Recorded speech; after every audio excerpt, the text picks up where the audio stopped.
Senhor, irmãos? Amém. Amém. Amém. Eu tinha muito orgulho de ficar em pé com os irmãos, com meu braço, minha mão, cobrindo meu coração com os irmãos. Estava cantando o hino nacional. Você pode dizer, mas você nem é brasileiro. Se cortasse esse dedo vai ser sangue canadense. Se cortar esse dedo vai ser sangue brasileiro. Se cortar esse dedo vai ser sangue africano. Mistura.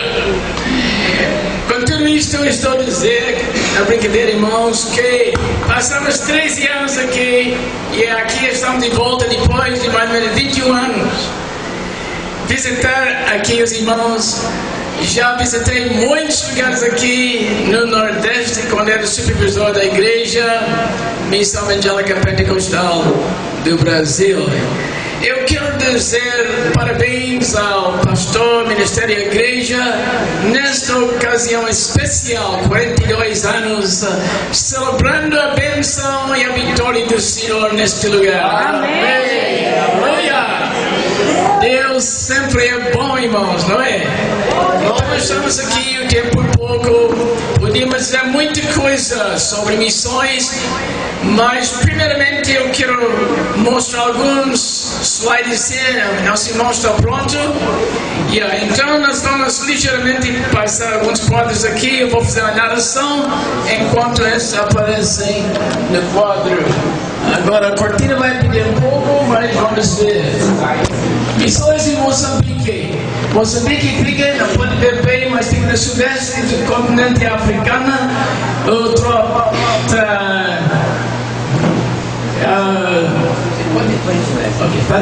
Muito bem.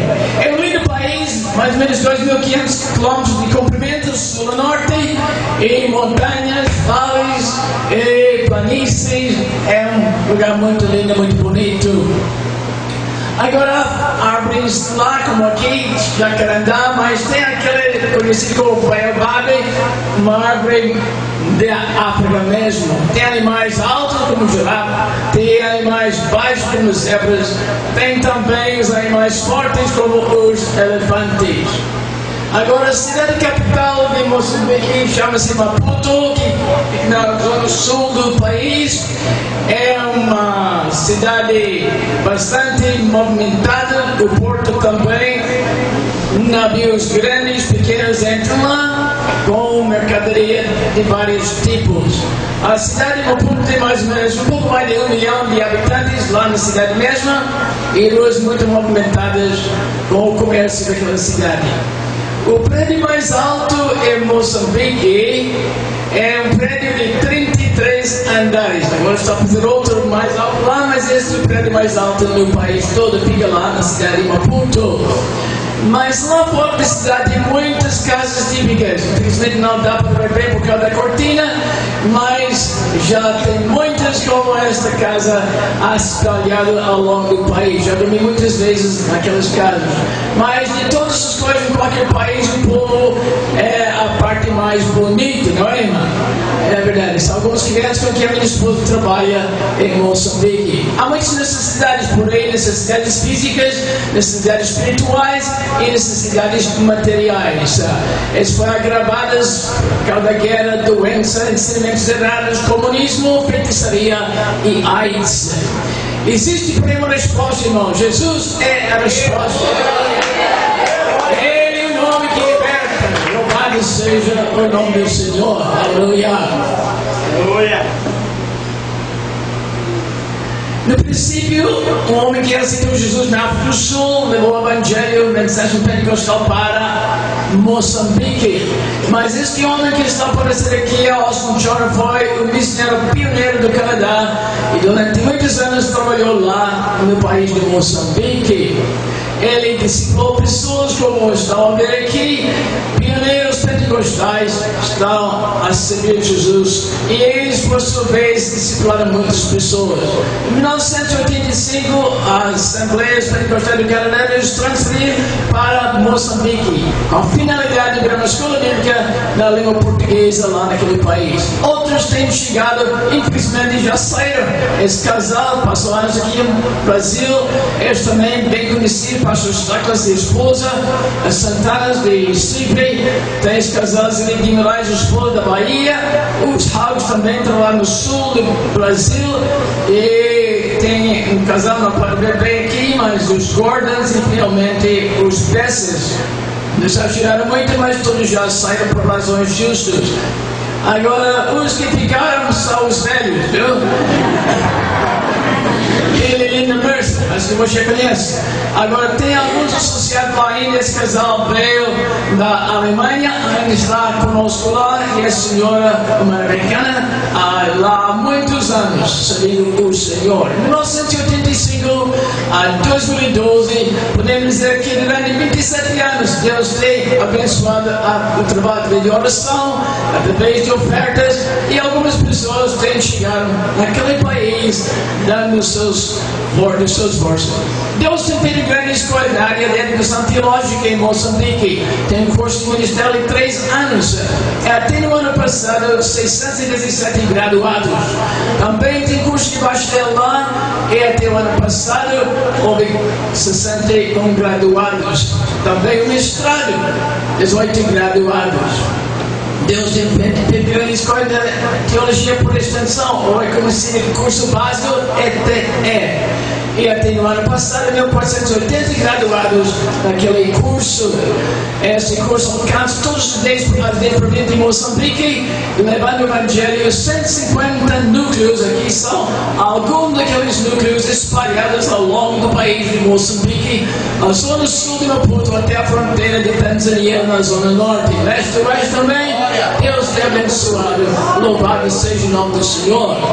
Às vezes, com dificuldades, as coisas não são muito boas. Às vezes, não pode beber, mas o problema é caro. Consertei aqui com cabide. Não pode beber, mas vai sim. Até encontrei uma solução melhor. Deus tem feito grandes coisas para os pastores. Tem curso especial de liderança para os pastores.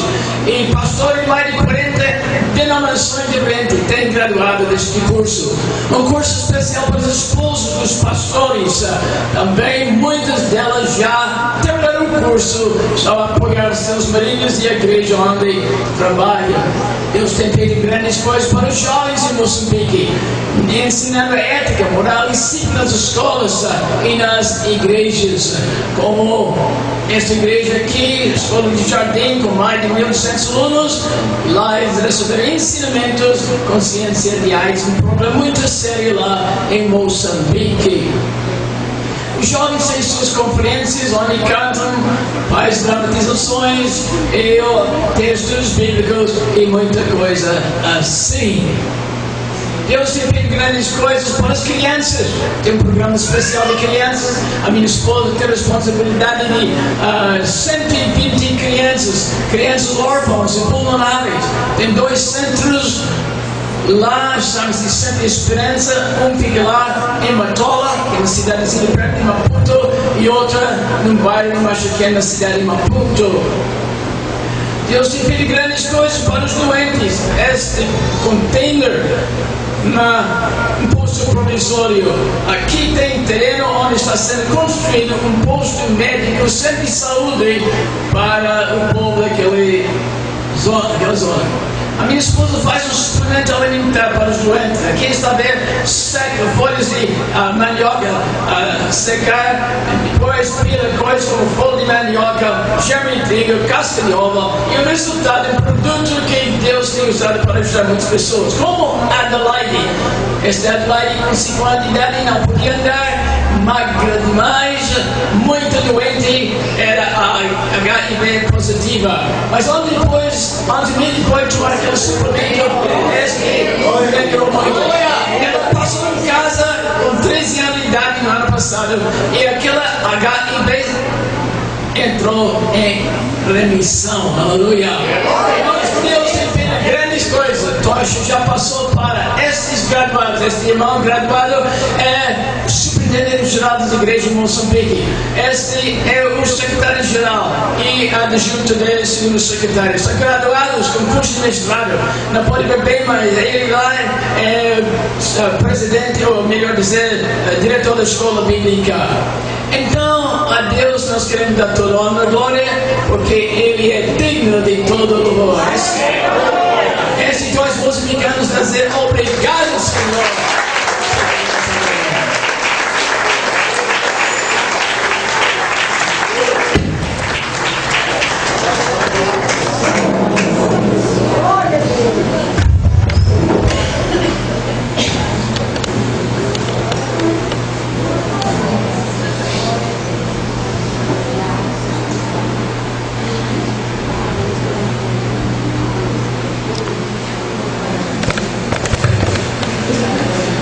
Irmãos, eu já preguei muitos mesmo, culto de missões, mas nunca preguei uma mensagem como eu vou pregar hoje.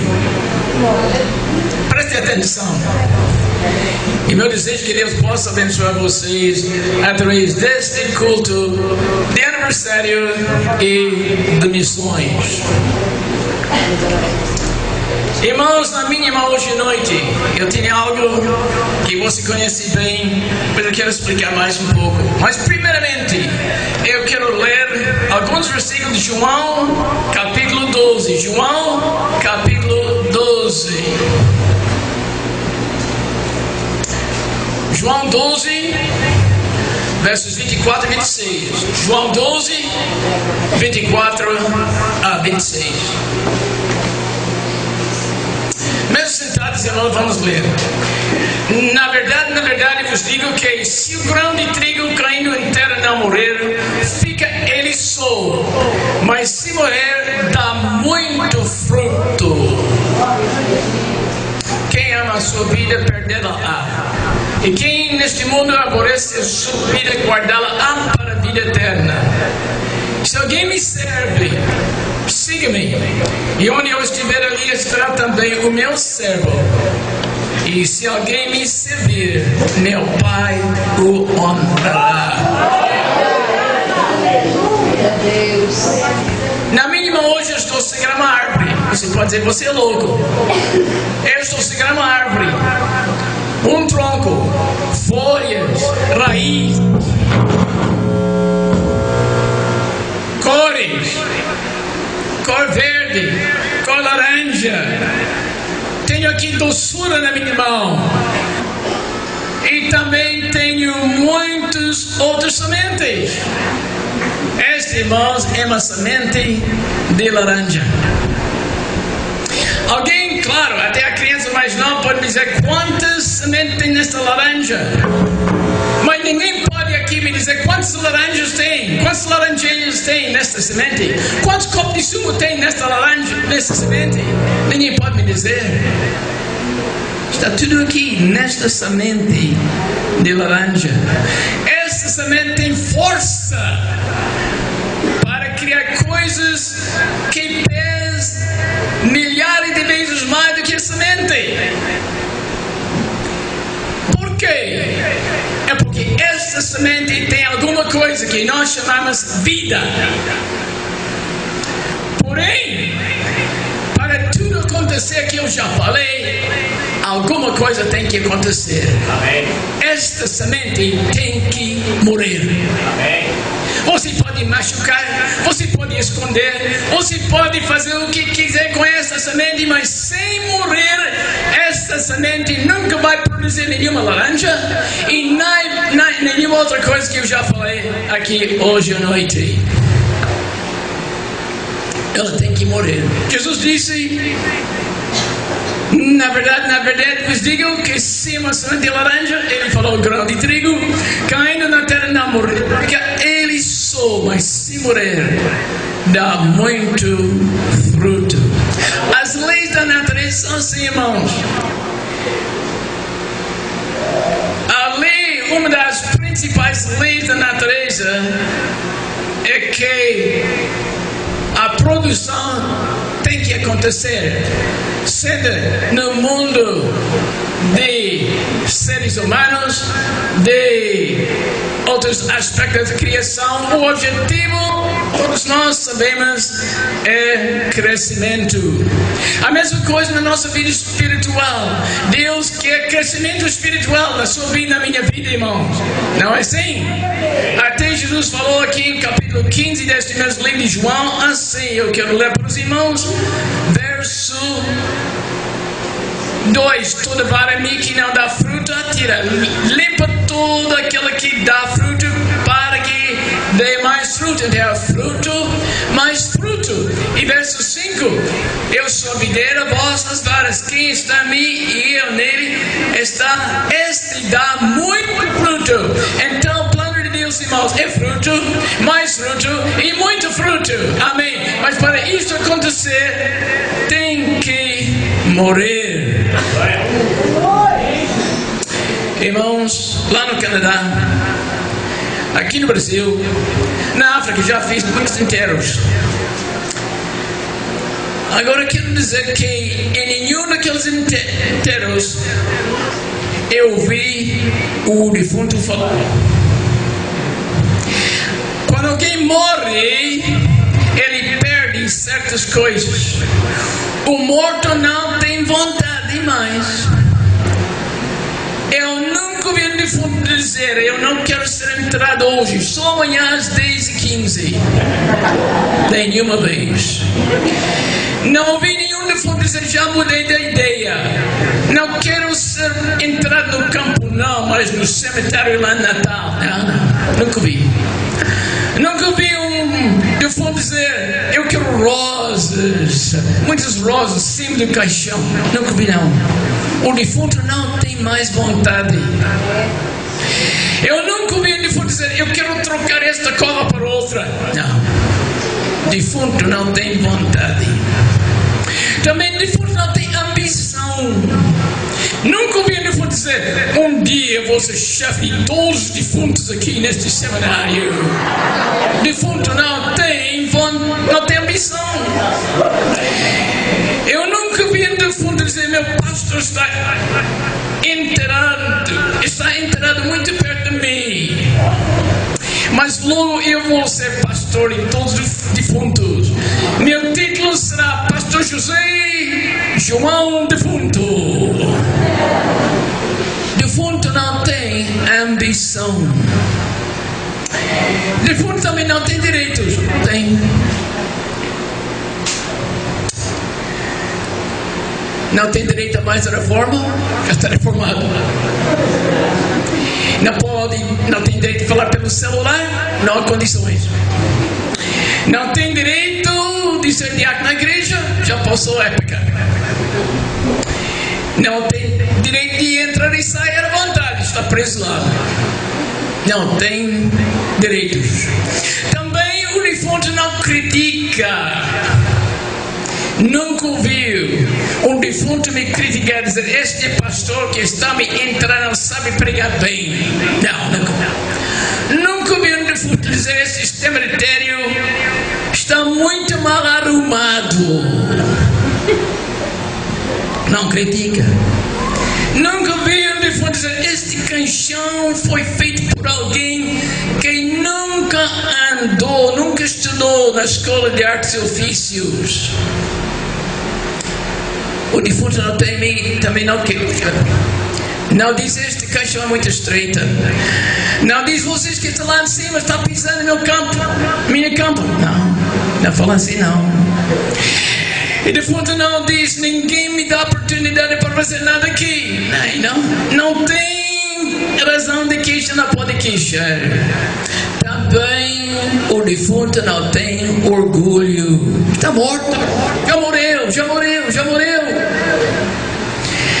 Nenhum defunto, pelo menos eu não vi dizer: sou mais bonito de todos os defuntos aqui. Nunca vi ele dizer: sei mais do que todos os defuntos, porque já estou aqui há 50 anos. Não, senhor. Nunca vi um defunto dizer: eu sou graduado da escola bíblica, meu diploma está enterrado comigo aqui. Não. O defunto já morreu. Se você e eu quisermos produzir produzir fruto, nós também temos que morrer. Se você quer ser um crente melhor, ser um pastor melhor, ser um missionário melhor, eu e você, nós temos que morrer. Se você quiser produzir fruto e não ficar somente como semente, você tem que morrer, disse Jesus. Eu estou transmitindo somente a mensagem dele.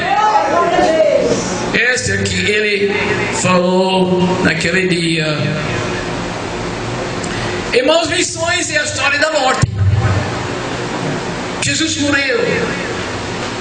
Ele é missões. Deus amou este mundo de tal maneira que deu seu Filho unigênito para que todo que nele crê não pereça, mas tenha vida eterna. Missões, morte é a história do amor de Deus. Irmãos, Jesus lá no céu, você pensa que Ele queria vir para cá? Ele queria vir porque Ele nos ama, mas talvez por vontade Ele tenha ficado lá. Inclusive aqui na terra, Ele pediu aquela glória de volta que Ele tinha com o Pai lá no céu. Mas morreu aquelas coisas, não literalmente morreu, mas morreu a vontade, a ambição, qualquer coisa Ele tinha, deixou tudo de lado para cumprir a missão que foi posta, irmãos. Deus tem uma missão para você. Você tem que morrer, eu tenho que morrer para cumprir a missão e produzir fruto para Jesus. Aleluia. Glória a Deus. Alguns missionários estavam saindo para o campo missionário. E alguém ouvindo falar disso, vocês vão morrer. A resposta dele foi: a gente já morreu antes de sair do nosso país. Os fundadores da missão evangélica pentecostal do Brasil morreram. Literalmente, eu sei, mas eu digo, antes mesmo de chegar aqui no Brasil, já morreram. As suas ambições, aos seus desejos. Harold e Azel Graham, Orlando melhor, e Azel Graham, Haroldo e Ethel Matson, morreram à vontade deles, morreram ao conforto dos lares dele, morreram aos desejos de ganhar bom dinheiro através de um emprego lá na América, morreram para chegar aqui e fundar o que nós conhecemos como a Missão Evangélica Pentecostal do Brasil. Chegaram em Manaus, naquela época difícil, foram apedrejados, morreram a qualquer ambição pessoal.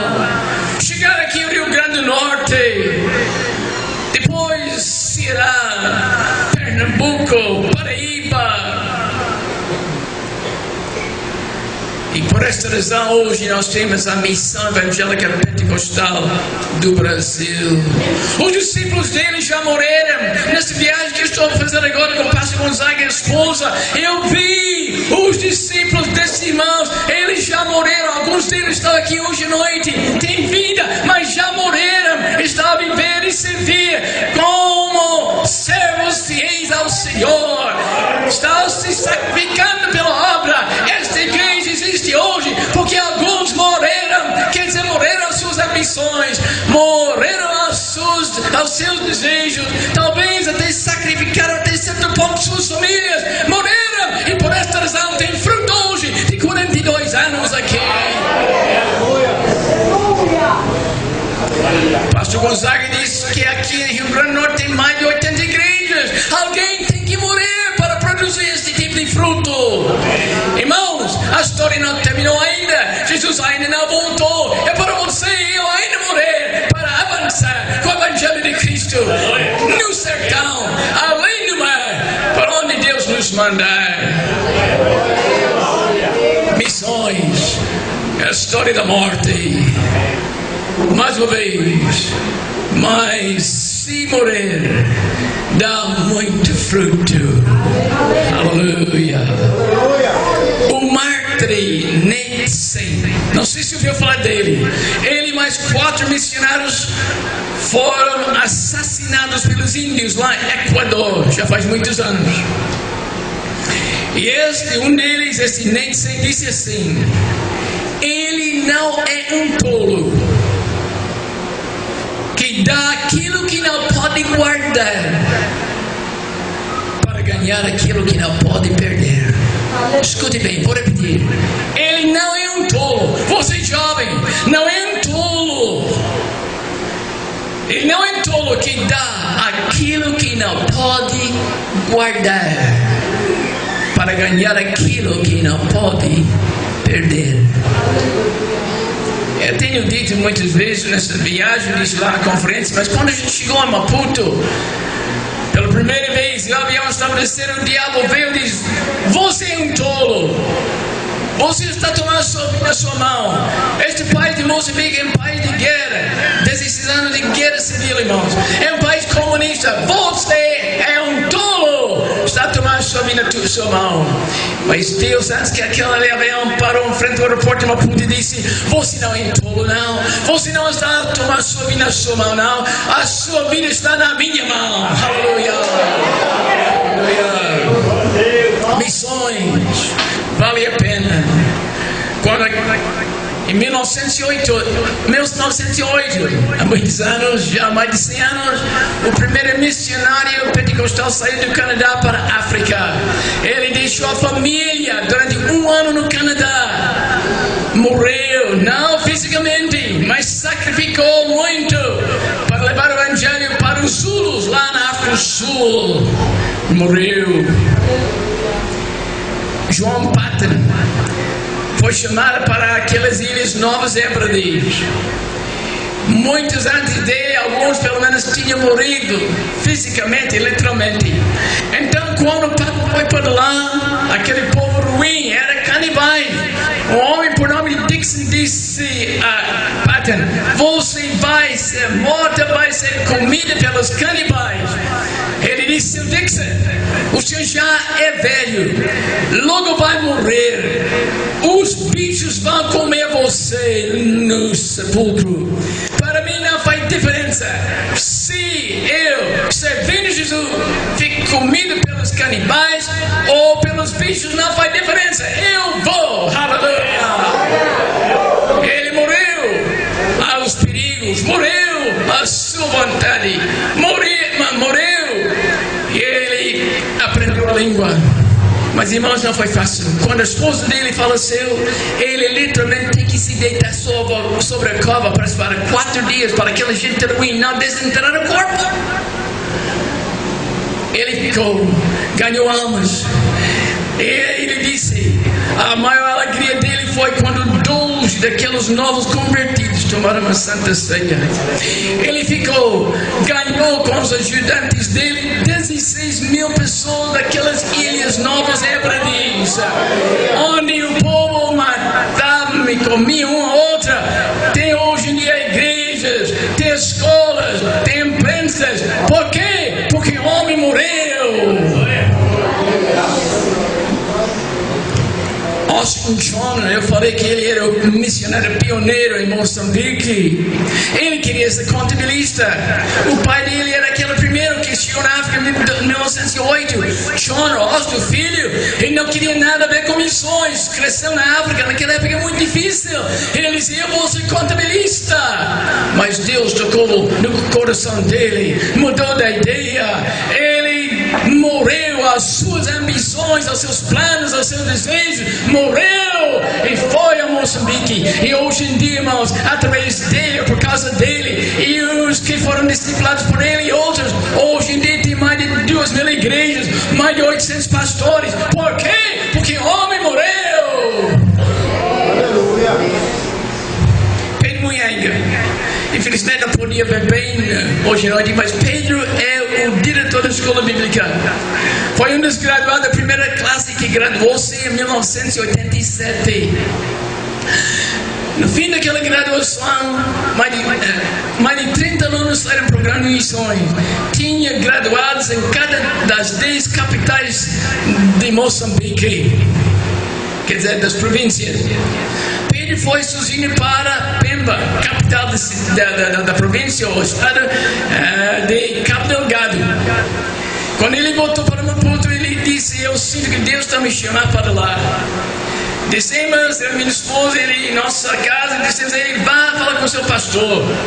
O resultado, ele levou a família dele, esposa, filhos para Cabo Delgado, lugar onde tem muita feitiçaria, curandeiras, muçulmanos, lugar perigoso, mas ele e a família morreram e foram. Chegou lá, tinha 2 pequenas congregações em todas 60 membros. Uma igreja que mais ou menos, este tamanho aqui, irmãos, era tão pequena, era parece que um quarto numa casa. Ele começou a evangelizar. Ele ficou lá durante 7 anos. Ele, quando saiu 7 anos depois, tinha 42 congregações. Ele tinha 2.000 crentes. Ele construiu uma igreja central. A esposa dele era professora de profissão. Ela tornou-se diretora de uma escola que foi construída lá, a escola primária. Também Pedro fundou 5 escolas por extensão, escolas básicas de teologia. Por que tudo isso durante 7 anos? Porque o homem, a esposa, a família morreu. Amém, irmão? Eu posso pensar em pastor Kamalahere. Ele foi para um lugar que chama-se Mocimboa da Praia, daquela mesma província, mas mais para cima dos 300 quilômetros. Aquela era uma zona de leões, irmão. Ele vivia numa casa de pão e pique, como diz lá, quer dizer, madeira tapado com barro. E lugar até perigoso. Um leão matou 13 pessoas naquela zona, irmãos, antes de alguém conseguiu matar o leão. Por que o Kamalahere levou a esposa, a família para lá? Ele bem podia ter ficado na cidade capital, mas ele morreu os seus desejos para cumprir uma missão, irmão. Ele deixou o medo de lado, deixou as razões de lado, ele morreu e disse, eu irei. Eu já dormi na casa dele, muito humilde, é um tipo de casa que às vezes a gente também nem pode, queríamos usar para os nossos animais, mas ele estava lá a sacrificar, a ministrar a palavra de Deus para a glória de Deus. Aleluia. Eu me lembro de pastor Molongo, já faleceu, já passou para Jesus. Ele era muçulmano quando era jovem, mas aceitou o evangelho, morreu aos seus planos, seus desejos. Ele estava lá quando o missionário pioneiro tinha que fugir, sair por causa da pressão colonial. Igreja que fez uma pressão, igreja católica lá. Ele, o missionário, saiu. O Molongo ficou lá, poucos membros agora, mas ele ajuntou aquela gente no quintal dele e começou a ministrar a eles. Ele morreu os seus desejos, seus planos, e ele conseguiu até nas congregações todos dele, até 40.000 pessoas na igreja. Essas temas, culto de batismo, ele batizou às vezes 1.300, 1.800, 2.000 pessoas num culto só de manhã, um culto de batismo. Este homem, eu já contei, mas vou contar para os irmãos aqui. Na época comunista, ele foi levado preso, lançaram ele na cadeia, mas ele é um homem que já tinha morrido aos seus desejos, seus interesses. Ele bem podia ter ficado lá na cadeia, pensando, ai de mim, mas não, ele começou a evangelizar. Os responsáveis na cadeia dizem, aqui é a cadeia, você não pode fazer isso aqui não, a cadeia é comunista, não é? Ele disse, eu tenho 2 perguntas para você. Alguém entra nessa cadeia viciado no cigarro, simplesmente porque chega na cadeia, ele perde o vício? Não perde não. Alguém viciado na cachaça, simplesmente porque chega aqui perde o vício? Não. Ele disse, eu sou viciado na pregação, e simplesmente porque eu chego aqui, eu não posso parar. Aleluia!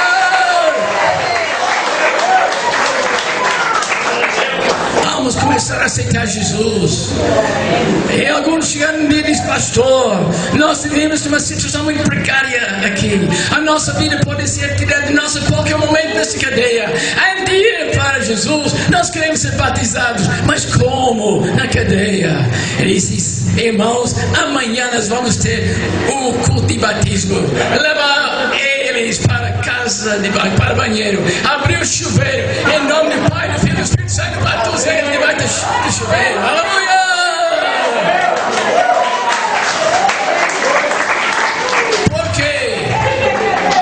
homem morreu. Um homem morreu. E você, a minha pessoa, um dia Linda disse àquele irmão, durante a guerra, muita gente morreu nas estradas. 1 milhão de pessoas morreram naquela guerra civil, irmãos. 1 milhão de pessoas. Os pastores às vezes viajaram naquelas estradas perigosas, emboscadas, tanta coisa. Um dia Linda disse, irmão, não convém, não é bom viajar naquelas estradas. Sabe o que ele disse? Aquele gente no outro lado, está falando, outro lado dos perigos, eles precisam de assistência também. O homem morreu, colocou o plano de Deus em primeiro lugar na vida dele. Estou pensando neste momento em João Campani, o aluno que chegou na escola bíblica, mas antes, na época da guerra, fugindo do inimigo. Ele, mãe, pai, os irmãos fugiram pelas florestas para escapar daquela zona de guerra. Levou 1 mês para chegar no lugar seguro. A mãe faleceu na viagem. João bem podia pensar, e Deus? Que Deus é esta? Fazer coisas assim comigo? Não, João já tinha morrido. Chegou na escola bíblica, estudou, fez curso de 3 anos, voltou para a província de Inhambane, que era a província dele, começou as escolas bíblicas, viajando 100, 200, 300 quilômetros, naquelas, chama-se chapa, carinha aberta, às vezes com problemas de chuva e não sei o que mais. Há pouco tempo até sofreu um acidente, aquele cara tem problemas, mas João morreu espiritualmente, aliás, figurativamente falando, e hoje em dia tem mais ou menos 15 núcleos da escola por extensão daquela província. Ele já treinou outros. Eu já viajei lá muito naquela província com aquele irmão. Irmãos, há pessoas assim, não só Moçambique, eu sei aqui em Brasil, aqui neste culto hoje, pessoas assim já morreram. Lucas Shaul, que era um pastor que eu visitei um dia na província de Gaza, ele contou a história. Disse que o inimigo entrou, foi a época da guerra, queimaram a igreja, queimaram a casa, um dos filhos dele morreu, mas figurativamente ele já tinha morrido, ainda continuou a servir o Senhor. Aleluia. Pastor Iguana também morreu seus desejos. Quando ele aceitou Jesus, ele tinha 4 esposas. Agora eu digo às vezes, uma esposa dá bastante trabalho, mas 4, imagine. Era polígamo. Poligamia é um problema muito grande lá em Moçambique, e não posso entrar nesse assunto agora.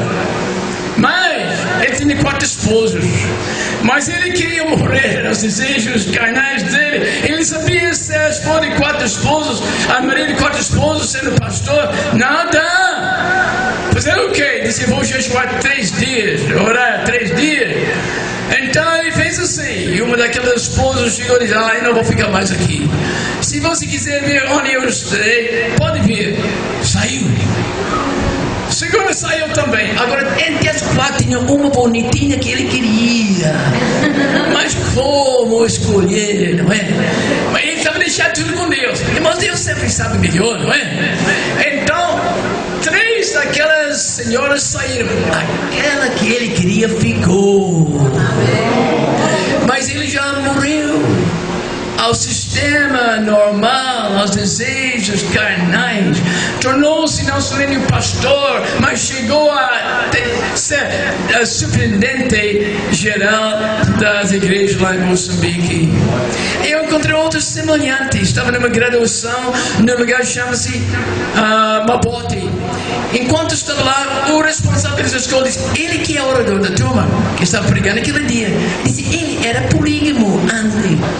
O que aconteceu? Pertencia a uma igreja onde sacrificaram passarinhos, aquela coisa de feitiçaria, onde amaldiçoaram pessoas, tinha água benta, não era igreja católica, mas uma mistura de coisas lá.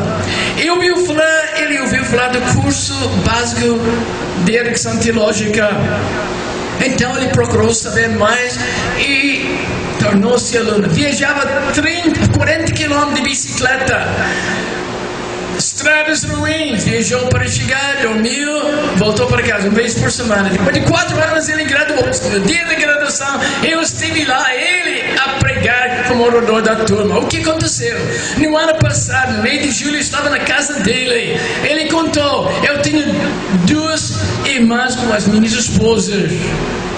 Então, eu peguei uma, levei de volta para a família. A família não gostou, porque foi uma responsabilidade de eu para a família. Mas eu sabia que não deu, eu fiquei com uma só. Também disse o meu pastor, essas coisas que a gente está praticando na nossa igreja não convém. O pastor não queria eu sair da igreja. Irmãos, ele fundou uma igreja, ele tem uma igreja evangélica. Eu estive lá no mês de julho, nós tínhamos no ano passado, igreja vibrando com a força e o poder de Deus. O homem morreu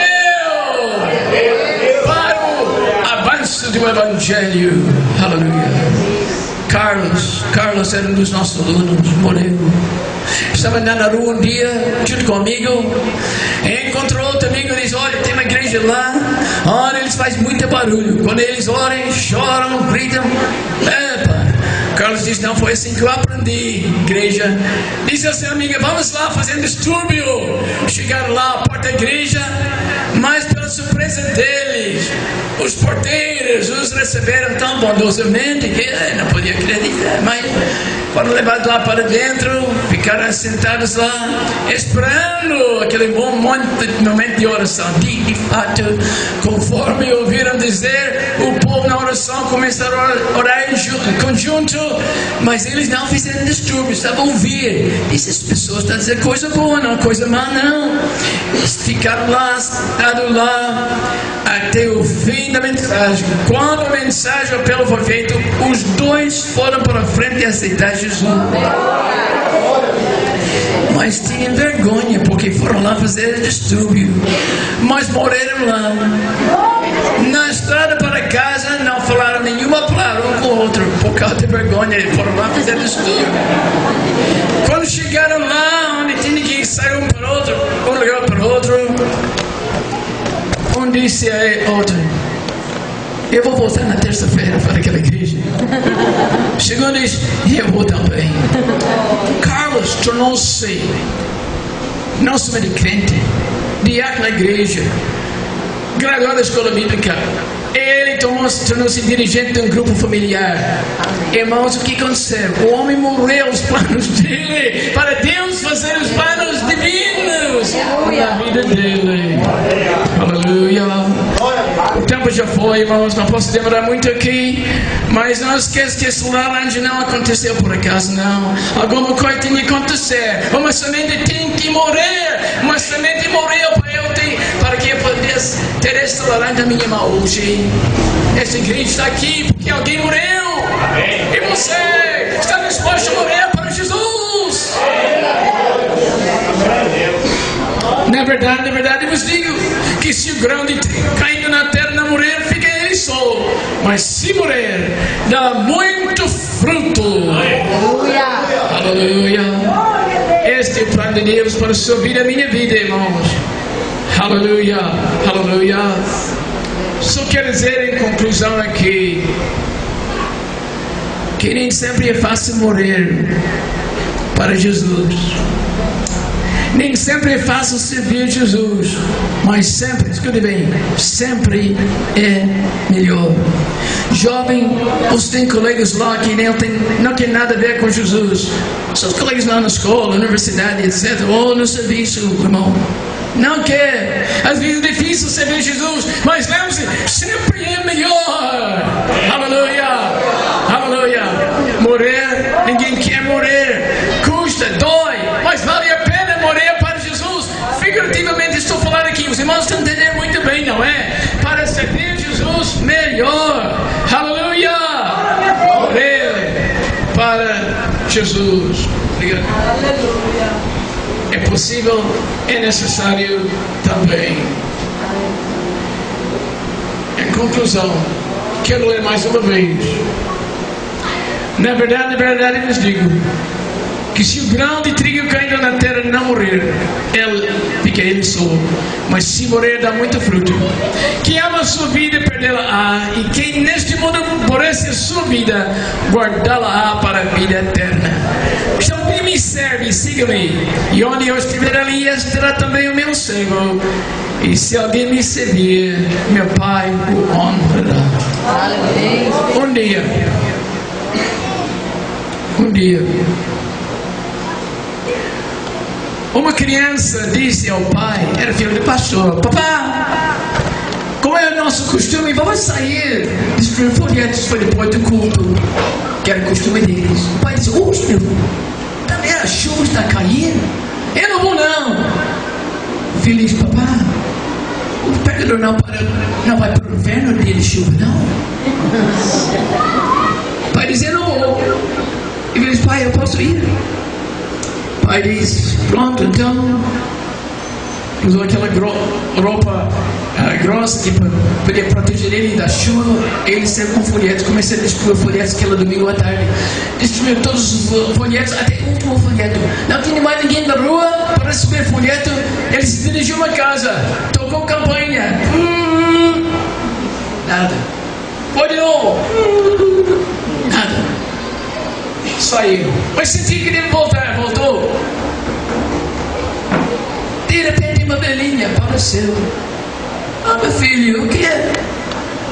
Senhora, eu tenho um papel aqui que fala do amor de Deus para a senhora. Muito obrigado, meu filho. Ele entrou, ele saiu. Domingo a seguir naquela igreja, de onde veio o filho e de onde o pastor era pastor, aparece uma pessoa que nunca tinha chegado na igreja. E numa certa altura, deram uma oportunidade, ela se levantou. Ela disse: estou aqui pela primeira vez. E eu estou aqui porque esse papel que você segurar tem o endereço da sua igreja. Ela começou a contar a história. Eu sou viúva. Eu fiquei muito deprimida com tudo depois da morte do meu marido. E domingo passado, dia de chuva, nuvens negras, eu fiquei muito deprimida. Eu disse: não vale a pena. Eu peguei uma cadeira, subi para o primeiro andar, com corda na minha mão, eu subi, amarrei uma corda no bote, ao redor do meu pescoço, pronto para pular. Quando eu vi a campanha, eu disse: então, ninguém vem me visitar, eu vou esperar um pouco, aquela pessoa vai sair.